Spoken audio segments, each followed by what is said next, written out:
Hey, comic fans, Mr. Q Comics back with another stack of books to show off. I'm actually recording this on 4th of July morning. So, first off, happy 4th to everyone. A big thank you to all the men and women serving and risking it all to protect our freedoms here. And I wish everyone a happy and safe holiday out there. So, let's jump into the books. I've got couple different stops, two local shops and an antique store. So I've actually got some current books in this haul, which I typically don't show off. But let's jump into it.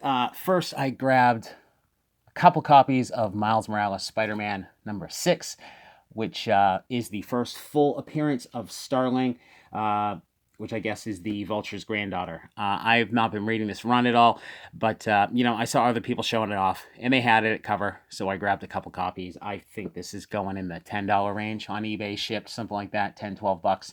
So I grabbed a couple copies.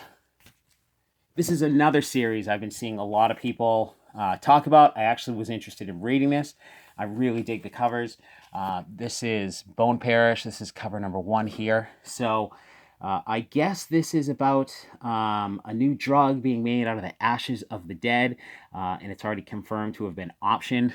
Really love the cover on #1 here. I was surprised my shop had it. They had 1, 2, and I really dig this cover as well, 3. So I was really interested in reading it. I dig a lot of these independent label horror stories.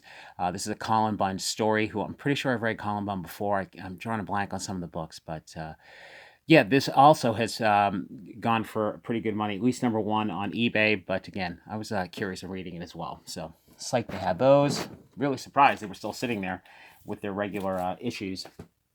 They only had 1 copy each, so that's all I was able to get. I was really surprised to find this in their back issue bins.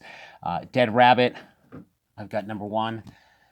And #2, I actually had picked this up when it first came out. I read it. It's a really cool story about a hitman who comes out of retirement to save his wife's life. I think she's got cancer, something like that. And this got recalled because of a copyright infringement.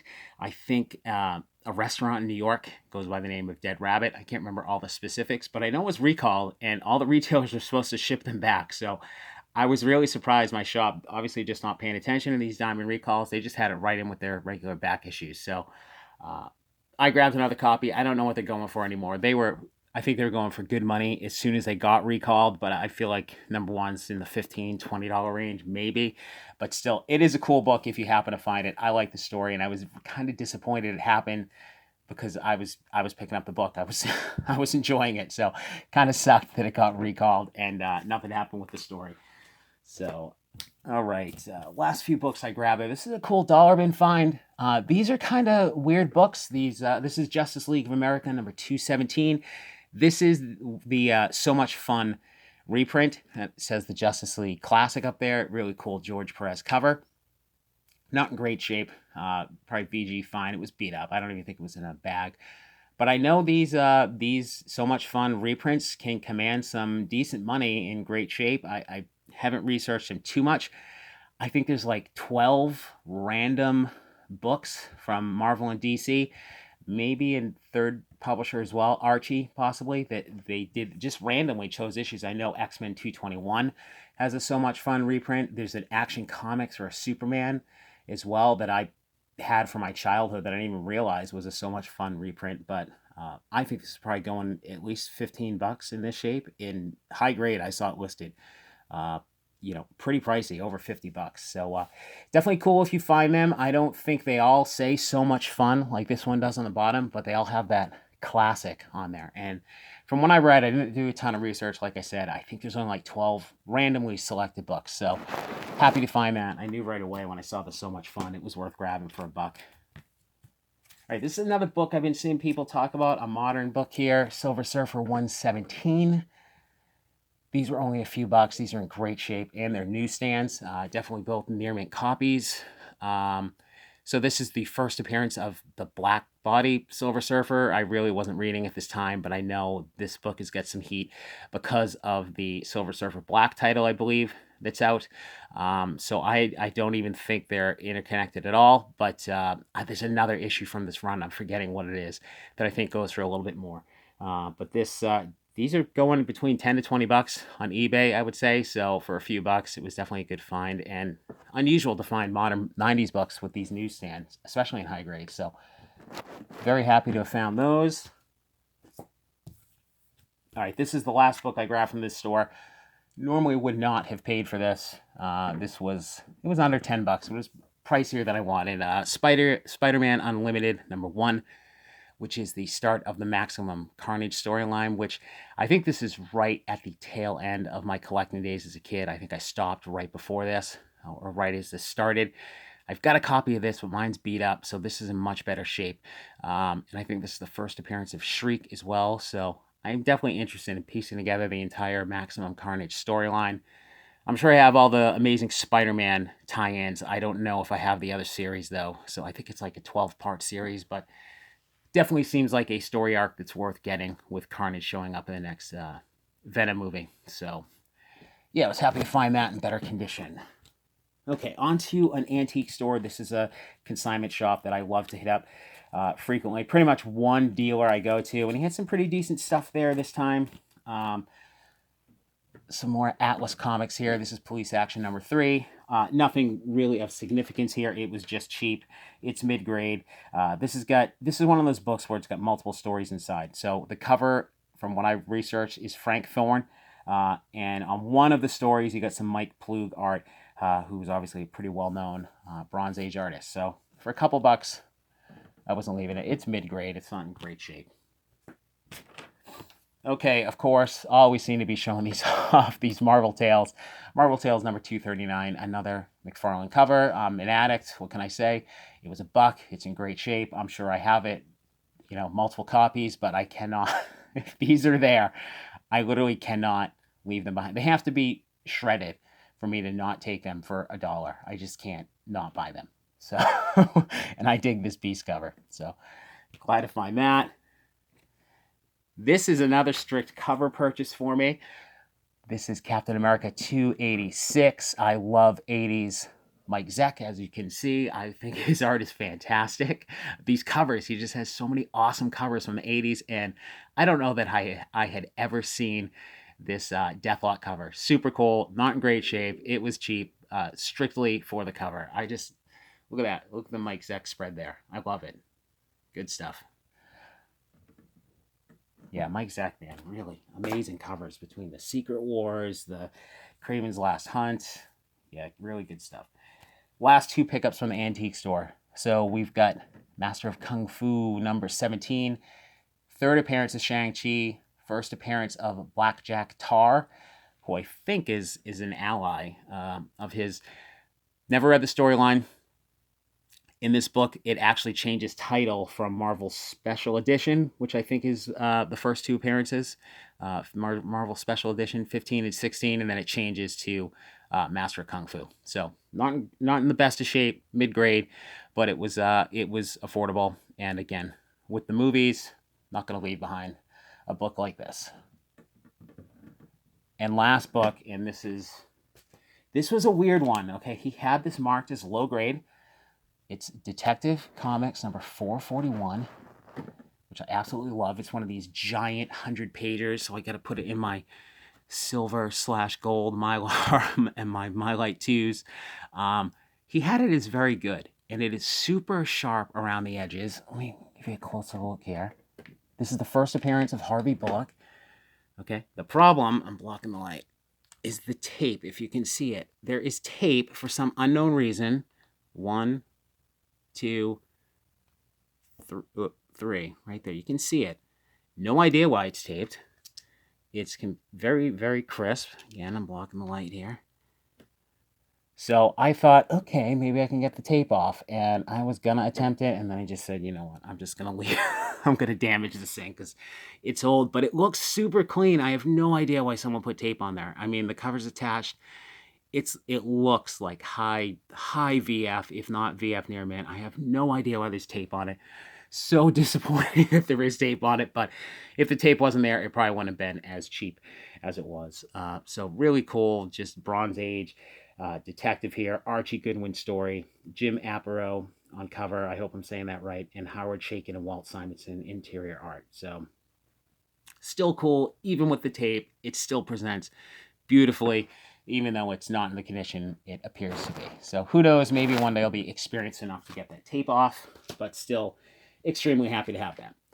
Okay, the last stack, what do we got? 5 books from my LCS, my other LCS that I hit up all the time. Some more Atlas comics. Like I said before, I've totally jumped on the bandwagon. Iron Jaw #1. I overpaid. This was over $10. I mean, I overpaid for me. It's probably going for that on eBay, but I really kind of for myself set a kind of limit of $5 on these Atlas comics. I don't want to start spending 15, $20 speculating on these Atlas books. There's so many titles. This one is cool. It's a Neil Adams cover. It's the first appearance and origin of Iron Jaw. I love Neil Adams. This is not my favorite. There's so much empty space in the orange here, and just the color kind of weird. You get the, I don't know, the gray and the magenta and the lettering. Not my favorite. The art's great. I just seems like a lot of empty space to me. But regardless, cool book. Glad to have a copy. Who knows what's going to happen with these movies? I mean, they're definitely worth picking up if you can find them. My shop had a bunch of them, all of them priced over $10. So I was selectively grabbing what I thought was worth it and trying to kind of, spread it out. They have so many genres in that Atlas line, and I don't know a ton about it. So I've just been researching as much as possible, trying to get an idea which ones are probably the best ones to speculate on. Okay, I got another copy of this. I think I just showed this off. They had 3 of them when I went in the first time. I only grabbed 1 the first time and was kind of kicking myself, so I grabbed the second one, Spider-Man #1, signed by McFarlane up on Spidey's right knee there. Pristine condition, less than $20. I couldn't, I just love McFarlane. Love Spider-Man, love McFarlane. So, couldn't leave it there. Someone else had grabbed one of the copies, which is fine. So, I get a couple of them, so I'm happy with that. This one I was super psyched about. I don't think this is a key at all. But we've got Nova #12. I love this cover. Awesome Spider-Man. Any Spider-Man crossover covers I love to get. And I knew I recognized this. This is actually it for any of you guys who had that Marvel How to Draw books from like the 80s or the late 70s. This is one of the examples in there. They have a section on how to lay out a cover, and this is in there, like the pencil sketch and all of that, and that's where I remembered it from. Like I saw it, I immediately knew, I recognized it. I think I thought it was a key, and it was that book that I was thinking of. But awesome cover. This was, normally I wouldn't pay this price, but it's in really good shape, and I love the cover so much. This is Marv Wolfman on the story here, John Buscema on the cover, and Sal Buscema on the interiors. Yeah, super cool. Love Spider-Man crossover stuff, and I love the kind of old school Spider-Man. I love the McFarlane Spider-Man, but I also love the old school Bronze Age Spidey with the wide webs before McFarlane came and kind of made it all tight, and there's like a million lines in there. But yeah, awesome books. Like to have that. All right, down to the last 2 here. Some good Silver Age, Bronze Age key as well. First one, Submariner #5. First appearance of the Tiger Shark, Roy Thomas story.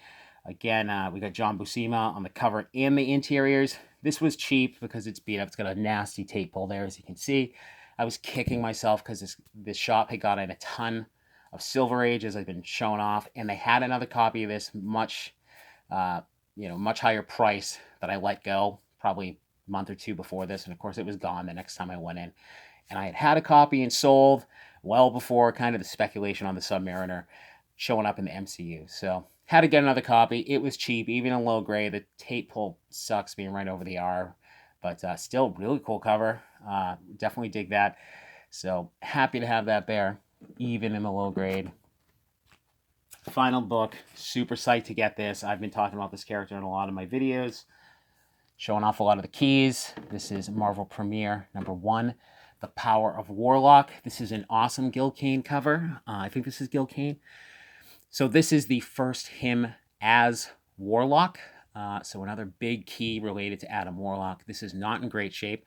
It's probably mid-grade. It's definitely got some tanning, some spine roll, some little flecks of color lost there. So probably very good, maybe very good fine, but it was very affordable. They had just put out this, probably 6 long boxes of all kinds of Bronze Age stuff, including all those Atlas books. They had literally just laid it out and like nothing was priced. So I got to kind of cherry pick through. But because nothing was priced, they were pricing it on the fly. So they had the Warlock run, number one, which they were pricing at like 50. And this was less than that. So this is the big book. Like I said again, first him as Warlock, also the first Soul Gem. So a big Adam Warlock key. And this is going for big money on eBay from what I see. So I think I've pretty much got all the biggest Warlock keys. There is definitely a few more in this kind of Marvel Premiere run. I don't know how many issues in Marvel Premiere you got the Warlock story. I feel like it's only 3 or 4 before it converts to Warlock's own series. I think I could be wrong. But anyways, super happy to have it again in low grade. High grade is, well over $100, and I'm sure it wouldn't have been priced the way it was. So as always, guys, if you enjoy it, please subscribe, like the videos, hit some notifications, spread the word to other collectors out there in the YouTube community. Appreciate all the support. Appreciate everyone that's been subscribing. Leave some comments. Really love chatting with you guys down below. And again, if anything I missed, anything I screwed up, give me some info below. I love learning about a lot of this older stuff, so I certainly don't mind the corrections. Again, guys, happy 4th. Be safe out there, and happy hunting.